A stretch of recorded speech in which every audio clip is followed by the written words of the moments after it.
അല്ലാഹു പറയുന്ന ഒരു വാക്കുണ്ട്, വമാ ഖദ്റുല്ലാഹ് ഹഖ ഖദ്രിഹി വൽ അർദു ജമീഅൻ ഖബ്ലതുഹു യൗമൽ ഖിയാമ വസ്സമാവാതു മത്വിയാതും ബിയമീനി. അള്ളാഹുവിനെ കണക്കാക്കേണ്ടുന്ന രീതിയിൽ അവർ കണക്കാക്കിയിട്ടില്ല. അള്ളാഹു ആ കണക്കാക്കേണ്ട രീതി കണക്കാക്കാത്തവരോടായി പറഞ്ഞത്. വമാ ഖദ്റുല്ലാഹ ഹഖ ഖദ്രിഹി വൽ അർദു ജമീഅൻ ഖബ്ലതുഹു യൗമൽ ഖിയാമ. ഖിയാമത്തിന്റെ ദിവസത്തിൽ ഭൂമിയെ മുഴുവൻ കൈവെള്ളയിൽ ഒതുക്കും. വസ്സമാവാതു മത്വിയാതും ബിയമീനി. അന്നത്തെ ദിവസം ആകാശം മുഴുവൻ എൻ്റെ വലത്തെ കയ്യിലിട്ട് ഞാൻ ചുരുട്ടും. ഈ വലത്തെ കൈ എങ്ങനെയാണ്, ആ ചുരുട്ടൽ എങ്ങനെയാണ്, നമുക്ക് സഹോദരന്മാരെ ആലോചിക്കാൻ പറ്റില്ല. ഇന്ന് നമ്മുടെ ഹൃദയത്തിന്റെ ഉള്ളിൽ വസ്തുക്കളെ കുറിച്ചിട്ടുള്ള ചർച്ചകളായി അതിലുള്ള യക്കീന് കയറിയിരിക്കാം. ഒരു സ്വർണത്തിന്റെ വിഗ്രഹം കൊണ്ടുവന്നിട്ട് ഇതുകൊണ്ട് വല്ലതും നടക്കുമെന്ന് വെച്ചാൽ നമ്മളൊക്കെ എന്തു പറയും? ഇരിക്കുന്നവർ കുറച്ച് അടുത്തേക്ക് ഇരുന്നോളൂ ഇൻഷാ അല്ലാഹ്. എന്തു പറയും നമ്മൾ? നടക്കുവോ? കൈയും കാലും ഒക്കെ ഇങ്ങനെ ആക്കിയിട്ട് സ്വർണത്തിന്റെ ഒരു വിഗ്രഹം കൊണ്ടുവന്നിട്ട് നമ്മൾ പറയാണ് ഇതുകൊണ്ട് വല്ലതും നടക്കുവോ? അവിടെ നമ്മുടെ തൗഹീദ് ഉണരും. എന്തു പറയും? നടക്കൂല, അത് വിഗ്രഹമാണ്. അതെന്താണ്? വിഗ്രഹമാണ്. ഇന്നൊരു സഹോദരൻ വന്നിരുന്നു. അവൻ APJ അബ്ദുൽ കലാമിന്റെ സ്റ്റുഡൻ്റാണ്. അപ്പൊ ഞാനിപ്പോൾ ഇവിടെ ഇറക്കി വിട്ടിട്ടുള്ളൂ കോഴിക്കോട്ടേക്ക് ബസ് കയറ്റിയിട്ട്. അപ്പൊ അദ്ദേഹം ഈ അടുത്തിടെ ദീനിനെ മനസ്സിലാക്കിയ ആളാണ്. അദ്ദേഹം ദീനിനെ മനസ്സിലാക്കാൻ ഒറ്റയ്ക്ക് റിസർച്ച് ചെയ്തിട്ട് മനസ്സിലാക്കിയതാണ്. അദ്ദേഹം മനസ്സിലാക്കാനുള്ള കാര്യത്തെക്കുറിച്ച് പറഞ്ഞപ്പോൾ അദ്ദേഹം ഒരു നമ്പൂരിക്കുട്ടിയാണ്. അദ്ദേഹം ഒരിക്കലും ആരാധിച്ചുകൊണ്ടിരിക്കുന്ന സമയത്ത് വിഗ്രഹം കളിമണ്ണുകൊണ്ടുണ്ടാക്കിയതാവുമല്ലോ മിക്കവാറും, എന്തോന്ന് കയ്യട്ടി ഇളകി വിഗ്രഹം പൊട്ടിപ്പോയി. മൂപ്പരിങ്ങനെ ആലോചിച്ച് ഞാൻ ആരാധിക്കുന്നത് കേവലം വീഴുമ്പോഴേക്ക് പൊട്ടുകയാണ്. അങ്ങനെ ആലോചിച്ചിട്ടാണ് യൂത്ത് എംപവർമെന്റ് എന്ന് പറയുന്ന രാജീവ് ഗാന്ധി ഇൻസ്റ്റിറ്റ്യൂട്ടിൽ നിന്ന് MA യൂത്ത് എംപവർമെന്റ് കഴിഞ്ഞ ആളാണ്. ഞാൻ പറഞ്ഞെന്താന്ന് വെച്ചാൽ ഈ കാണുന്ന മുഴുവൻ സൃഷ്ടികളും പൊട്ടി തകരാനുള്ളതാണ്.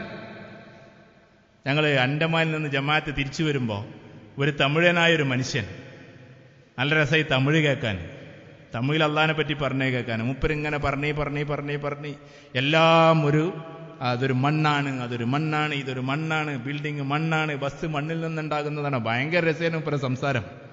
നമ്മൾ മലയാളത്തിൽ അങ്ങനെ സംസാരിച്ചാൽ അതാണ്ട് കിട്ടൂല.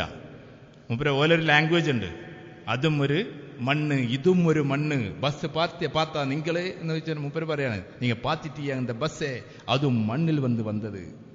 മൂപ്പര് പറയാണ്, നിങ്ങൾ ഇവിടെ കണ്ടില്ലേ ബിൽഡിങ്, അതും മണ്ണുകൊണ്ടുണ്ടാക്കിയത്, നിങ്ങൾ അവിടെ കണ്ടില്ലേ അതും മണ്ണുകൊണ്ടുണ്ടാക്കിയത്, എല്ലാമേ ഒരു കട്ടി. അവസാനം മൂപ്പര് പറഞ്ഞത് ഇതാണ്. സാത്യൽക്ക് ചിരി വന്നു, പക്ഷെ മൂപ്പര് പറഞ്ഞ ഭയങ്കര സ്ട്രോങ് ആണ്. അതും ഒരു കട്ടി, ഇതും ഒരു കട്ടി, എല്ലാമേ ഒരു കട്ടി. ഏത് കട്ടി? അത് മണ്ണാൻ കട്ടി. എല്ലാമേ ഒരു കട്ടിയാണ്. ഏത് കട്ടിയാണ്? മണ്ണാൻ കട്ടിയാണ്. അള്ളാഹു സൃഷ്ടിച്ചതൊക്കെ മണ്ണാങ്കട്ടയിൽ നിന്നുണ്ടായതാണ്. വെറും മണ്ണാങ്കട്ടയിൽ നിന്ന്. നമ്മുടെ വീട് മണ്ണാങ്കട്ടയിൽ നിന്നാണ്. ഫ്ലൈറ്റ് മണ്ണാങ്കട്ടയിൽ നിന്നാണ്. മണ്ണിന്റെ അടിയിൽ നിന്നുണ്ടാക്കിയ ലോഹം കൊണ്ടാണ് ഫ്ലൈറ്റ് പറക്കുന്നത്. മിസൈൽ മണ്ണാങ്കട്ടയിൽ നിന്നുണ്ടായതാണ്. സ്വർണം മണ്ണാങ്കട്ടയിൽ നിന്നുണ്ടായതാണ്. പെട്രോൾ മണ്ണാങ്കട്ടയിൽ നിന്നുണ്ടായതാണ്. ഇപ്പറൊന്ന് വിശദീകരിച്ചത് അങ്ങനെയാണ്. ഭയങ്കര രസമായിരുന്നു മൂപ്പര് വിശദീകരണം. നമ്മൾ ട്രാൻസ്ലേറ്റ് ചെയ്ത് കുടുങ്ങിപ്പോയി മൂപ്പരുടെ. എന്താന്ന് വെച്ചിട്ടുണ്ടെങ്കിൽ ഇങ്ങനെ അപ്പൊ ഇങ്ങനെ ആലോചിക്കുമ്പോൾ എല്ലാം മണ്ണിൽ നിന്ന്. ഫാന് മൂപ്പര് ചൂണ്ടിട്ട് അറിയാം, ഇത് കണ്ടില്ലേ മണ്ണിൽ നിന്ന്. അപ്പൊ നമ്മൾ വിചാരിക്കും ഫാന് മണ്ണിന്ന്, അതിന്റെ ലോഹം മണ്ണിന്ന്. ഇവിടെ മണ്ണിൽ നിന്നല്ലാത്തൊരു സാധനം ഇവിടെ ഇല്ല, ഒരു സാധനം ഇവിടെ ഇല്ല. അവസാനം നമ്മളും പോകും അതേ മണ്ണിലേക്ക്. അന്ത മണ്ണും ഒരു മണ്ണാങ്കട്ടി. ഇവർ പറയാണ് ആ മണ്ണിക്ക് പോയാലും അതും ഒരു മണ്ണാങ്കട്ടിയാണ്. അതിന് മുമ്പേ നമ്മുടെ റൂഹിനെ ആകാശത്തിലേക്ക് പറഞ്ഞേക്കണം. നമ്മളെ റൂഹിനെ എങ്ങോട്ട് പറഞ്ഞേക്കണം? ആകാശത്തിലേക്ക് പറഞ്ഞേക്കണം. ഈ മണ്ണിൽ കിടന്നിട്ട് ഇങ്ങനെ ഉരുളേണ്ടവരല്ല നമ്മൾ. മണ്ണിന്റെ മാത്രം കാര്യങ്ങൾ ആലോചിക്കേണ്ടവരല്ല നമ്മൾ. ഈ കാണുന്ന ഒരു ശക്തിക്കും ഒരു ശക്തിയുമില്ല എന്നുള്ള കഴിവ് എന്നുള്ള ഒരു തോന്നൽ നമുക്ക് ഉണ്ടാക്കിയെടുക്കുന്നത് ഹൃദയത്തിന്റെ ഉള്ളിൽ. നമ്മൾ ഇന്ന് ഏതിൻ്റെ ഒക്കെ പിന്നാലെ പോകുന്നുണ്ടോ സഹോദരന്മാരെ, ആ പോകുന്നതിനൊക്കെ ശക്തിയുണ്ടെന്ന് മനസ്സിലാക്കി കഴിഞ്ഞാൽ അത് തന്നെ നമ്മളെ ഡിസ്റ്റേബ് ചെയ്തുകൊണ്ടിരിക്കും. അത് നമ്മളെ എടങ്ങേറാക്കിക്കൊണ്ടിരിക്കും. കച്ചവടം അതാണ് നമ്മുടെ വിജയത്തിന്റെ മാനദണ്ഡമെന്നാകുമ്പോൾ അത് നമ്മളെ എടങ്ങേറാക്കിക്കൊണ്ടിരിക്കും. ഈ എടങ്ങേറാക്കുന്ന സമയത്ത് നമ്മൾ വേഗം അള്ളാഹുവിലേക്ക് മടങ്ങിയേക്കണം. അള്ളാഹുവിലേക്ക് പൂർണ്ണമായും എത്തിത്തിരിഞ്ഞേക്കണം. കാരണം അള്ളാഹു സുബ്ഹാനഹു വ തആല എന്തൊന്നിനെ തീരുമാനിച്ചു അത് അവനിലേക്ക് വരാനുള്ളതാണ്. റസൂൽ സല്ലല്ലാഹു അലൈഹി വസല്ലം പറഞ്ഞു, ഏതൊന്നിനെ തീരുമാനിച്ചിട്ടില്ലയോ അത് അവനിലേക്ക് ഒരിക്കലും വന്നു ചേരുകയുമില്ല. ഈ അള്ളാഹു സുബ്ഹാനഹു വ തആലയാണ് മുഴുവൻ കാര്യങ്ങളും നടത്തുന്നത് എന്നുള്ള യഖീൻ. തീ ഒരു ശക്തിയാണ്. ആ തീയിനെ അണക്കാനുള്ള ശക്തി വെള്ളമാണ്. ആ വെള്ളത്തിനെ പോലും മറ്റു പലതാക്കാനുള്ള ശക്തി കാറ്റിനാണ്. ആ വെള്ളത്തിനെ എത്തിക്കുന്നത് കാറ്റാണ്. ആ കാറ്റിനെ കൊണ്ടുവിടുന്നത് മലക്കുകളാണ്. ആ മലക്കുകളെയും നിയന്ത്രിക്കുന്നത് അള്ളാഹുവാണ്. ഈ മുഴുവൻ ശക്തികളെ നിയന്ത്രിക്കുന്ന ശക്തി അള്ളാഹു സുബ്ഹാനഹു വ തആല മാത്രമാണ്. ഈ മുഴുവൻ വ്യക്തികളെ നിയന്ത്രിക്കുന്ന വ്യക്തി അതും അള്ളാഹു സുബ്ഹാനഹു വ തആല മാത്രമാണ്. ചെറിയ അണു മുതൽ ഹസ്രത്ത് ജിബ്രീൽ അലൈഹിസ്സലാത്തു വസ്സലാമ വരെ എല്ലാം വെറും സൃഷ്ടികൾ മാത്രമാണ്, വ്യക്തികൾ മാത്രമാണ്. ആ വ്യക്തികളുടെ എല്ലാ ഖാലിക്കും അള്ളാഹുവാണ്, മാലിക്കും അള്ളാഹുവാണ്, റാസിക്കും അള്ളാഹുവാണ്. ജിബ്രീൽ അലൈഹിസ്സലാത്തു വസ്സലാമക്ക് നിലനിൽക്കാൻ എന്തൊക്കെ വേണോ, ഭക്ഷണം വേണ്ട, വേറൊന്നും വേണ്ട. പക്ഷെ ജിബ്രീൽ അലൈഹിസ്സലാത്തു വസ്സലാമക്ക് നിലനിൽക്കാനും അള്ളാഹു സുബ്ഹാനഹു വ തആല എന്തെങ്കിലും ഒരു തർത്തീബ് ഉണ്ടാക്കിയിട്ടുണ്ടാവും. ആ തർത്തീബാണ് ജിബ്രീൽ അലൈഹിസ്സലാത്തു വസ്സലാമയുടെ റിസ്ക്. ജിന്നുകൾക്ക് നിലനിൽക്കാൻ അള്ളാഹു സുബ്ഹാനഹു വ തആല വേറൊരു തർത്തീബ് ഉണ്ടാക്കിയിട്ടുണ്ടാവും, അതാണ് അവരുടെ റിസ്ക്. മനുഷ്യന്മാർക്ക് നിലനിൽക്കാൻ വേറെ റിസ്ക് ഉണ്ടാക്കിയിട്ടുണ്ടാവും, അതാണ് നമ്മുടെ റിസ്ക്. പക്ഷികൾക്ക് വേറെ, മൃഗങ്ങൾക്ക് വേറെ. പക്ഷെ എല്ലാറ്റിന്റെയും റസ്സാക്ക് അള്ളാഹു മാത്രമാണ്. എല്ലാറ്റിന്റെയും റാസിക്കായ അള്ളാഹു സുബ്ഹാനഹു വ തആല, എല്ലാറ്റിനെയും സൃഷ്ടിച്ച് പരിപാലിക്കുന്ന അള്ളാഹു സുബ്ഹാനഹു വ തആല ഉറപ്പായിട്ടും നാളെ 50,000 കൊല്ലം ചുരുങ്ങിയത് നമ്മളെ മാശറയിൽ നിർത്തും. ഏറ്റവും ചുരുങ്ങിയത് ഫി യൗമിൻ കാന മിഖ്ദാറുഹു 50,000 സന. അള്ളാഹു സുബ്ഹാനഹു വ തആല വിശുദ്ധ ഖുർആനിൽ പറയുന്നുണ്ട് ഫി യൗമിൻ, ആ ദിവസം, ആ ദിവസത്തെ കണക്കാക്കപ്പെടുന്നത് ഫി യൗമിൻ. അതിൽ തഫ്സീറിന്റെ ഉലമാക്കൾ പറയുന്നുണ്ട് ഒരു ദിവസം, ആ നിർത്തപ്പെടുന്ന ദിവസങ്ങളിൽ ഒരു ദിവസം. അങ്ങനെയും അതിന്റെ വിശദീകരണം കാണാം. ഫി യൗമിൻ കാന മിഖ്ദാറുഹു, അതിനെ ഞാൻ കണക്കാക്കുന്നത്, അവരെ അള്ളാഹു കണക്കാക്കുന്നതായിട്ട് അള്ളാഹു പറഞ്ഞത്. ഫി യൗമിൻ കാന മിഖ്ദാറുഹു, അവൻ കണക്കാക്കുന്നു. ആ എന്തിനെ? 50,000 സന, 50,000 കൊല്ലമായിട്ടാണ് കണക്കാക്കുന്നത്. നിങ്ങളെ ദുനിയാവിലെ 50,000 കൊല്ലാണ് എന്റെ മാശറയിലെ ഒരു കൊല്ലം. സഹോദരന്മാർ, അവിടെ ഒരിക്കലും ഫുഡ് സപ്ലൈ നടത്തുന്നില്ല, അവിടെ ഒരിക്കലും വെള്ളം വിതരണം ചെയ്യുന്നില്ല, അവിടെ ഒരിക്കലും ഒരു കാര്യം വിതരണം ചെയ്യുന്നില്ല. 50,000 കൊല്ലം ഒരു തുള്ളി വെള്ളം പോലും ഇറക്കാതെ റിസ്ക് ഈ ഭൂമിയിൽ ഇന്നതൊക്കെയാണെന്ന് വിശ്വസിച്ച് നടന്ന അതേ മനുഷ്യന്മാരെ ഒരു തുള്ളി വെള്ളം പോലും ഇല്ലാതെ 50,000 കൊല്ലം നാളെ മാശറയിൽ നിർത്തും. അത് അല്ലാഹു അവിടുത്തെ റിസ്ക് അങ്ങനെയാണ് തയ്യാറാക്കിയിട്ടുള്ളത്. ഉസ്മാൻ റളിയല്ലാഹു തആല അൻഹുവിന്റെ അടുക്കൽ വന്നിട്ട് ഒരു സഹാബി വന്നിട്ട് പറഞ്ഞു, മഴയില്ല, നിങ്ങൾ ദുആ ചെയ്യണം. ഉമ്മത്തിൽ അന്ന് ഇഖ്തിലാഫുകൾ തുടങ്ങിയ സമയമാണ്. തഫ്സീറിൽ നമുക്ക് കാണാം, ഉമ്മത്തിൽ ഇഖ്തിലാഫുകൾ തുടങ്ങിയ സമയമാണ്. അല്ല, നമുക്ക് ചരിത്രത്തിൽ കാണാം. അതിലിങ്ങനെ ഇഖ്തിലാഫ് തുടങ്ങിയപ്പോൾ, ഇഖ്തിലാഫ് എന്ന് പറഞ്ഞാൽ മനസ്സിലായല്ലോ, ഭിന്നതകൾ തുടങ്ങിയ കാലഘട്ടമാണ്. ഉസ്മാൻ റളിയല്ലാഹു തആല അൻഹു വല്ലാത്ത സങ്കടമായി. ഉസ്മാൻ റളിയല്ലാഹു തആല അൻഹു പറഞ്ഞു, ഉമ്മത്തിൽ ഇഖ്തിലാഫ് വരുമ്പോൾ മുഅ്മിനീങ്ങളുടെ ദുആ പോലും അല്ലാഹു കബൂലാക്കുകയില്ല. സഹാബിനോട് പറഞ്ഞു, പഴയ സഹാബിയാണ്, ഉമ്മത്തിൽ ഭിന്നത വരുമ്പോൾ പാവങ്ങളായ ആളുകളുടെ ദുആ പോലും അല്ലാഹു കബൂലാക്കൂല, ഭിന്നതയെ തീർത്താതെ. എന്നിട്ട് ഈ സഹാബി പറഞ്ഞു, നമുക്ക് റിസ്ക്കില്ലെങ്കിൽ, നമുക്ക് മഴ പെയ്തില്ലെങ്കിൽ ധാന്യമുണ്ടാകുമോ? ധാന്യമില്ലെങ്കിൽ നമ്മളാകെ പ്രശ്നാകൂലേ എന്നൊക്കെ ചോദിച്ചപ്പോൾ ഉസ്മാൻ റളിയല്ലാഹു തആല അൻഹു പറഞ്ഞൊരു വാക്കുണ്ട്. ആ വാക്കിതാണ്, അല്ലാഹു റാസിഖാണ്. ഓരോ അവസ്ഥയിലും റിസ്ക്കിനെ നിലനിർത്താൻ കഴിവുള്ളവൻ അല്ലാഹു സുബ്ഹാനഹു വ തആല മാത്രമാണ്. അതുകൊണ്ട് ഒരിക്കലും നീ പറഞ്ഞേക്കരുത്. ആ സഹാബിയോട് പറയാൻ, ആ സഹാബിനോട് പറയാന്ന് പറഞ്ഞാൽ ആരോടും കൂടിയാണ് ഈ പറഞ്ഞത്? നമ്മളോട് പറയാണ്, നിങ്ങൾ ഒരിക്കലും പറഞ്ഞേക്കരുത് ആകാശം മുഴുവൻ ഇരുമ്പ് തകിടായാലും ശരി, ഭൂമി മുഴുവൻ ചെമ്പ് തകിടായാലും ശരി, താമസിക്കാൻ അഥവാ പാർക്കാൻ ബുദ്ധിമുട്ടാകുന്നു പറഞ്ഞേക്കരുത്. അത് അള്ളാഹുവിനെ മറന്നുകൊണ്ടുള്ള വാക്കാണ്. നമുക്കത് പെട്ടെന്ന് മനസ്സിലാവില്ല. നമുക്ക് വല്ലതും തിരിഞ്ഞോ? ആകാശം മുഴുവൻ ഇരുമ്പ് തകിടാക്കുകയും ഭൂമി മുഴുവൻ ചെമ്പ് തകിടാക്കുകയും ചെയ്താൽ അള്ളാഹ്ക്ക് ഇവിടെ ജീവിപ്പിക്കാൻ പണിയാണെന്ന് നിങ്ങൾ പറഞ്ഞേക്കരുത്. അവിടെ അള്ളാഹു എന്താക്കും? എന്നിട്ട് പറഞ്ഞ വാക്കാണ്, നിങ്ങൾ 50,000 കൊല്ലം എവിടെ നിൽക്കണം? മാശറയിൽ നിൽക്കണം. ഒരു ചാണകല സൂര്യനിൽ ഒരു വെള്ളം പോലും കിട്ടാതെ അങ്ങനെ നിൽക്കേണ്ടവരാണ് ഓരോ മനുഷ്യരും. പിന്നെ എങ്ങനെയാണ് അള്ളാഹു സുബ്ഹാനഹു വ തആല ഇവിടെ റിസ്ക് തരൂലേ എന്ന് നമ്മൾ ആലോചിക്കുന്നത്? സഹോദരന്മാരെ, ഈ പറഞ്ഞത് ജോലി ചെയ്യേണ്ടെന്നല്ല, ബിസിനസ് ചെയ്യേണ്ടെന്നല്ല, ഏർപ്പാടുകൾ ചെയ്യേണ്ടെന്നല്ല. ആ മക്സദിനനുസരിച്ച് അത് ചെയ്യണം. പക്ഷേ നമ്മുടെ ലക്ഷ്യം ഒരിക്കലും ഇതാണ് എന്റെ റിസ്ക്, ഇതില്ലെങ്കിൽ എന്റെ റിസ്ക് മുട്ടിപ്പോകുമെന്ന് തോന്നരുത്. അല്ലാഹു സുബ്ഹാനഹു വ തആലയെ യഖീനാക്കിയാൽ അല്ലാഹു വിശുദ്ധ ഖുർആനിൽ പറയുന്നുണ്ട്, അവർക്ക് പക്ഷികൾക്ക് ഭക്ഷണം കൊടുക്കുന്നത് പോലെ ഞാൻ അവർക്ക് ഭക്ഷണം കൊടുക്കും.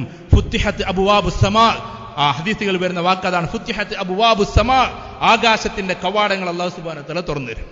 വേറൊരു ഹദീസ്, ഞാൻ ഇന്നലെ ഇങ്ങനെ ഹദീസുകൾ നോക്കിയപ്പോൾ ബുലൂഗുൽ മറാം എന്ന് പറയുന്നൊരു കിതാബുണ്ട്, ഹാഫിൽ ഇബ്നു ഹജർ അസ്ഖലാനി റഹ്മത്തുള്ളാഹി അലൈഹിയുടെ.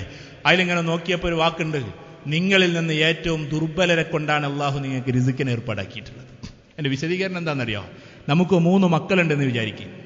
ആ മക്കളിൽ ഒരാൾക്ക് തീരെ വയ്യ, ഒന്നിനും വയ്യ, കാല് കുഴഞ്ഞിട്ടാണ്. ഇങ്ങനൊരു ലൈഫായൊരു മോനുണ്ടെങ്കിൽ അള്ളാഹു അവന് വേണ്ടിയിട്ട് എല്ലാവർക്കും റിസ്ക് വിശാലാക്കുന്നതാണ്. നമ്മളാരെ നോക്കുക? നമ്മളെ യക്കീൻ ആർക്കാണ്? ആരിലേക്കാണ്? സമർത്ഥനായ മോനിലേക്കാണ്. സമർത്ഥനായ മോനിൽ നമ്മൾ സാമർത്ഥ്യം വെച്ചിട്ട് യക്കീനാക്കും തോറും അള്ളാഹു റിസ്ക്കിനെ ടൈറ്റാക്കും. നേരെ മറിച്ചിട്ട് ദുർബലനായ ഒരാളാണ്, ലൈഫാണ്, ഒന്നിനും പറ്റൂല ആ സാധുവിനെ, അവനെ കൊണ്ടാണ് ആ കുടുംബത്തിന് മൊത്തം റിസ്ക്കിന് അള്ളാഹു സുബ്ഹാനഹു വ തആല ഏർപ്പാടാക്കുന്നത്. അവനെ കൊണ്ടാണ്. അത് നമുക്ക് മനസ്സിലാവില്ല പെട്ടെന്ന്. അള്ളാഹു അവനിലേക്ക് നോക്കുകയാണ് കാരുണ്യത്തോടെ. ഞാനൊരു ദൗഫ് കൊടുത്ത്, ഞാനൊരു ബലഹീനത കൊടുത്ത് സൃഷ്ടിച്ചവനാണ്, അതുകൊണ്ട് അവനെ കൊടുക്കാൻ പറ്റൂല, അവനങ്ങോട്ട് കൊടുക്കുകയാണ്. അത് ബാക്കിയുള്ളവരൊക്കെ പാടെ പിന്നെ എന്ത് ചെയ്യാണ്? അനുഭവിക്കാൻ. ഗുജറാത്ത് സൈഡിലൊക്കെ പോയാൽ കുടുംബത്തിൽ നിന്ന് ഒരാളെ ഹാഫിളാക്കും. എല്ലാ കുടുംബത്തിലും ഒരാളെങ്കിലും ഹാഫിളാവും. എല്ലാ കുടുംബത്തിൽ നിന്നും. പൈലറ്റുമാരുടെ കുടുംബമായാലും വേണ്ടില്ല, ഡോക്ടർമാരുടെ കുടുംബമായാലും വേണ്ടില്ല. അഹമ്മദാബാദ് ഈ ഭാഗത്തൊക്കെ പോയി കഴിഞ്ഞാൽ ഒരാളെ പിടിച്ചിട്ട് ഡോക്ടറാക്കും, അല്ല മറ്റേ ഹാഫിളാക്കും. ബാക്കി എല്ലാവരും ചിലപ്പോൾ ഡോക്ടറോ എന്തെങ്കിലുമൊക്കെ ആവും. പക്ഷെ എല്ലാവരുടെയും ഉത്തരവാദിത്തമാണ് എന്തെന്നറിയോ? ഇവൻ ഹാഫിളായി, ആലിമായി, ദാഴിയായി ലോകത്തിൽ മുഴുവൻ ദീനും കൊണ്ട് നടക്കുന്ന സമയത്ത് ഇവരുടെ മുഴുവൻ ബർക്കത്തിന്റെ അംശം ഇവന് കൊടുത്തേക്കണം. ബാപ്പയുടെ ഓർഡറാണ്, ബാപ്പാരുടെ യക്കീൻ അതാണ്. നിങ്ങൾ ഈ വലിയ വലിയ ബിസിനസ്സും കാര്യമൊക്കെ നടത്തുന്ന ആ പാവം ഉണ്ടായതുകൊണ്ടാണെന്നറിയും. സഹോദരന്മാരെ, നമ്മൾ മനസ്സിലാക്കേണ്ടുന്ന ഒരു കാര്യം, നമ്മുടെ കൂട്ടത്തിൽ ബലഹീനന്മാരായ ആൾക്കാരുണ്ടാകുമ്പോഴാണ് അള്ളാഹു റിസ്ക്കിനെ തുറക്കുക. നമ്മളെ കമ്പനിയിൽ ഒരു ദുർബലനായ ആളിനെന്ന് വിചാരിച്ചോളി, ഫയലുണ്ടേ കൊടുക്കാനും അവനെ കൊണ്ട് പറ്റുള്ളൂ. ആ കമ്പനിയുടെ വിജയം അവനെ കൊണ്ടാണ്. അങ്ങനെ വേണം നമ്മൾ യക്കീന് വെക്കാൻ. അല്ലാതെ ഇന്നെ കൊണ്ടാണ്, ഞാനത് അങ്ങനെ ചെയ്യണതുകൊണ്ടാണ്, ഇങ്ങനെ ചെയ്യണതുകൊണ്ടാണ് എന്ന് യക്കീൻ അതിലേക്ക് പോയാൽ അള്ളാഹു അവിടെ സ്റ്റോപ്പ് ചെയ്യും. നമ്മളിട്ട് ഇങ്ങനെ കുടുക്കും, നമ്മളിട്ട് ഇങ്ങനെ ഇടങ്ങേറാക്കും. ഏറ്റവും പാവമായ ആൾക്കാരെ കൊണ്ട് നമ്മൾ യക്കീൻ അതായിരിക്കണം. അള്ളാഹുവാണ് നമുക്ക് റിസ്ക് നൽകുന്നവൻ, അള്ളാഹുവാണ് ഇപ്പോഴും പ്രവർത്തിച്ചുകൊണ്ടിരിക്കുന്നത്. ഇതാ ഇപ്പൊ ഇരിക്കുന്ന എല്ലാ ആൾക്കാരും ഇങ്ങനെ കണ്ടുകൊണ്ടിരിക്കുകയാണ്, ഞാൻ നിങ്ങളെയും കണ്ടുകൊണ്ടിരിക്കുകയാണ്. ഈ കാഴ്ച ഇപ്പോൾ നടത്തിക്കൊണ്ടിരിക്കുന്നത് ബയോളജി ടെക്സ്റ്റിൽ പറയുന്നത് ലക്ഷക്കണക്കിന് ക്യാമറകൾ കണ്ണിന്റെ കൃഷ്ണമണിയിലുണ്ട് എന്നാണ്. സെക്കൻഡുകളെ കൊണ്ട് മിന്നിമറയിച്ചിട്ട് എല്ലാം കാണിപ്പിക്കുന്നത് ഒരു പ്രത്യേകമായ ഒരു മൈക്രോ സെക്കൻഡുകൾക്കുള്ളിലാണ്. ഈ മൈക്രോ സെക്കൻഡുകൾക്കുള്ളിൽ ഇതിനെ കാണിപ്പിക്കുന്ന അള്ളാഹു ഇപ്പൊ നമ്മളെ കാണിപ്പിച്ചുകൊണ്ടിരിക്കുന്ന ഈ നിമിഷത്തിൽ അള്ളാഹുവാണ്. അല്ലാമ യൂസുഫ് റഹ്മത്തുള്ളാഹി അടുക്കൽ ആളുകൾ ചെന്നിട്ട് ചോദിച്ചു, ഇപ്പോൾ നമ്മുടെ അള്ളാഹു എന്താണ് ചെയ്തുകൊണ്ടിരിക്കുന്നത്? ഭയങ്കര കൺഫ്യൂഷൻ ഉണ്ടാക്കുന്ന ചോദ്യമാണ്. ഇപ്പൊ നമ്മൾ അള്ളാഹ് എന്താ ചെയ്തുകൊണ്ടിരിക്കുന്നത്? എന്ത് വർത്താനായി പറഞ്ഞെന്നൊക്കെ ചോദിക്കും. നമ്മളോടായിട്ട് നമ്മളെ മക്കൾ ചോദിക്കുകയാണ്, പാപ്പ നിങ്ങൾ പറഞ്ഞാട്ടിൻ ഇപ്പൊ നമ്മൾ അള്ളാഹ് എന്താ ചെയ്യണമെന്ന് വെച്ചാൽ എന്തായിരിക്കും നമ്മളെ മറുപടി? മുണ്ടാതൊരു പാത്തിരുന്ന് അള്ളപ്പം എന്ത് ചെയ്യണമെന്ന്. എൻ്റെ ചോദ്യം കുറച്ച് അങ്ങനെയാണ്. യൂസുഫ് റഹ്മത്തുള്ളാഹി പറഞ്ഞു കൊടുത്ത വിശദീകരണം കേൾക്കുമ്പോൾ നമുക്ക് മനസ്സിലാവും അള്ളപ്പോൾ അതാ ചെയ്തുകൊണ്ടിരിക്കുന്നത്. യൂസുഫ് റഹ്മത്തുള്ളാഹി പറഞ്ഞു കൊടുത്തു, അദ്ദേഹം ലോകം ആദരിച്ചിരുന്ന ഉലമാക്കളുടെ ആലിമാണ്, ഉലമാക്കൾ ആദരിച്ചിരുന്ന ആലിമാണ്. അദ്ദേഹം പറഞ്ഞു, എൻ്റെ അള്ളാഹു ഇപ്പൊ എന്താ ചെയ്യണമെന്ന് ഞാൻ പറഞ്ഞു തരട്ടെ എന്ന് ചോദിച്ചു. ഇത്രയും കാണുന്ന ആളുകൾ, ഒരു ഉദാഹരണം പറയാം, ഇത്രയും കാണുന്ന ആളുകളുടെ ബുദ്ധിയെ ഇപ്പൊ അള്ളാഹു പ്രവർത്തിപ്പിച്ചുകൊണ്ടിരിക്കുകയാണ്. ഇന്നത്തെ ദിവസം ലക്ഷക്കണക്കിന് മാതാക്കളുടെ ഗർഭാശയത്തിലേക്ക് അള്ളാഹു ആകാശത്തുനിന്ന് റൂഹിനെടുത്തിട്ടുകൊണ്ടിരിക്കുകയാണ്. കോടിക്കണക്കാവുന്ന മലക്കുകളെ ചിറകുകൾ വിരിപ്പിച്ചിട്ട് ഇപ്പോൾ അള്ളാഹു പറപ്പിച്ചുകൊണ്ടിരിക്കുകയാണ്. കോടിക്കണക്കാവുന്ന ജിന്നുകളെ ഇപ്പോൾ അള്ളാഹു സുബ്ഹാനഹു വ തആല അതിന്റെ സംവിധാനത്തിലൂടെ ഓട്ടിച്ചുകൊണ്ടിരിക്കുകയാണ്. കോടിക്കണക്കാവുന്ന മനുഷ്യരുടെ ഹൃദയങ്ങളെ ഇപ്പോൾ മിടിപ്പിച്ചുകൊണ്ടിരിക്കുകയാണ്. കോടിക്കണക്കാവുന്ന മനുഷ്യന്മാരുടെ കരളിനെ ഇപ്പോൾ പ്രവർത്തിപ്പിച്ചുകൊണ്ടിരിക്കുകയാണ്. കോടിക്കണക്കാവുന്ന ആളുകൾ ഭക്ഷണം കഴിച്ച ആ ഭക്ഷണത്തിനെ ഇപ്പോൾ അല്ലാഹു സുബ്ഹാനഹു വ തആല ദഹിപ്പിച്ചുകൊണ്ടിരിക്കുകയാണ്. അവരുടെ ഹൃദയങ്ങളെ മുഴുവൻ മിനിറ്റുകൾക്കുള്ളിൽ ഇത്ര സെക്കൻഡുകളായി അള്ളാഹു മിടിപ്പിച്ചുകൊണ്ടിരിക്കുകയാണ്. അള്ളാഹു സുബ്ഹാനഹു വ തആല അതുമാത്രമല്ല, ഈ പ്രപഞ്ചത്തിൽ ധാരാളം കീടങ്ങളുണ്ട്, ധാരാളം പ്രാണികളുണ്ട്. ആ പ്രാണികളുടെ ഹൃദയത്തെയും മിടിപ്പിച്ചുകൊണ്ടിരിക്കുകയാണ്. ആ പ്രാണികൾക്കും അള്ളാഹു ആഹാരം നൽകിക്കൊണ്ടിരിക്കുകയാണ്. അവരുടെ കണ്ണുകൾ പ്രവർത്തിപ്പിച്ചുകൊണ്ടിരിക്കുകയാണ്. ഇപ്പോൾ കോടിക്കണക്കിന് മത്സ്യങ്ങൾ കടലുകളിലുണ്ട്. ആ കടലിലുള്ള മുഴുവൻ മത്സ്യങ്ങളുടെ ശ്വാസോച്ഛ്വാസങ്ങളെ മുഴുവൻ നിയന്ത്രിച്ചുകൊണ്ടിരിക്കുകയാണ്. ഇപ്പോൾ അള്ളാഹു സുബ്ഹാനഹു വ തആല ഈ കടലിന്റെ ആടിയിലുള്ള എന്തൊക്കെ അത്ഭുത വസ്തുക്കളുണ്ടോ അതിനെ മുഴുവൻ നിയന്ത്രിച്ചുകൊണ്ടിരിക്കുകയാണ്. ഇപ്പോൾ അള്ളാഹു സുബ്ഹാനഹു വ തആല ഈ കാണുന്ന ഭൂമിയിലൂടെ എത്ര ഉറുമ്പുകൾ സഞ്ചരിക്കുന്നുണ്ടോ അതിന്റെ ഹൃദയത്തെ മിടിപ്പിച്ചുകൊണ്ടിരിക്കുകയാണ്. അതിന്റെ കിഡ്നിയെ കൊണ്ട് അതിനെ ദഹിപ്പിച്ചുകൊണ്ടിരിക്കുകയാണ്, അത് കഴിച്ച ഭക്ഷണത്തിനെ. ഇങ്ങനെ മുഴുവൻ കാര്യങ്ങളെ പോരാ, അള്ളാഹു സുബ്ഹാനഹു വ തആല ഈ ആകാശത്തിന്റെ അപ്പുറത്ത് ഇപ്പോൾ നക്ഷത്രങ്ങളെ പായിപ്പിച്ചുകൊണ്ടിരിക്കുകയാണ്. വകുല്ലുഹും ഫീ ഫലകി യസ്ബഹൂൻ, എല്ലാറ്റിനെയും ആകാശമണ്ഡലത്തിലൂടെ അള്ളാഹു നീന്തി തുടിപ്പിക്കുകയാണ്. ഇതൊക്കെ ഇപ്പോൾ അള്ളാഹു സുബ്ഹാനഹു വ തആല ചെയ്തുകൊണ്ടിരിക്കുകയാണ്. ഹുവല്ലാഹുൽ ഖാലിഖുൽ ബാരിഉൽ മുസവ്വിർ ലഹുൽ അസ്മാഉൽ ഹുസ്ന. വേറൊരു ആയത്തിൽ അല്ലാഹു സുബ്ഹാനഹു വ തആല പറയാണ് അല്ലാഹു നൂറുസ് സമാവാതി വൽ അർദ് മസലു നൂരിഹി കമിശ്കാത്തിൻ ഫീഹാ മിസ്ബാഹ് അൽ മിസ്ബാഹു ഫീ സുജാജ അസ്സുജാജതു കഅന്നഹാ കൗകബുൻ ദുർരിയ്യുൻ യൂഖദു മിൻ ശജറത്തിൻ മുബാറകത്തിൻ സൈതൂനത്തിൻ ലാ ശർഖിയ്യത്തിൻ വലാ ഗർബിയ്യ യകാദു സൈതുഹാ യുളീ വലൗ ലം തംസസ്ഹു നാർ നൂറുൻ അലാ നൂർ യഹ്ദി